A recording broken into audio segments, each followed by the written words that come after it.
Noong unang panahon, bago pa man nagkaroon ng buwan at araw, iisa lamang ang liwanag sa kalangitan, ang dakilang ilaw.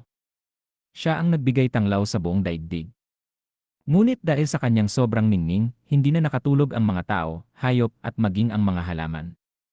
Isang gabi, isang munting sinag mula sa dakilang ilaw ang napagod. Sabi niya, bakit hindi ako bumaba upang makita ang mundo? Baka matulungan ko silang makapagpahinga. At siya nga'y kumawala, dahan-dahang bumagsak mula sa langit. Nang makarating siya sa lupa, namangha siya sa kagandahan ng mga bundok, dagat, at kagubatan. Ngunit, dahil siya ay liwanag, kahit saan siya magpunta ay nagigising ang mga nilalang. Naging balisa ang lahat, hindi makatulog at laging gising. Nagdasal ang mga tao sa mga diwata, diwata ng hangin, tulungan mo kami. Ang sinag na ito'y mabuti ngunit hindi kami makapahinga. Naawa ang diwata ng hangin. Nilapit niya ang sinag at mahinahong sinabi, hindi ka nababagay dito sa lupa. Ngunit dahil sa iyong kabutihan, bibigyan kita ng sariling tahanan sa kalangitan.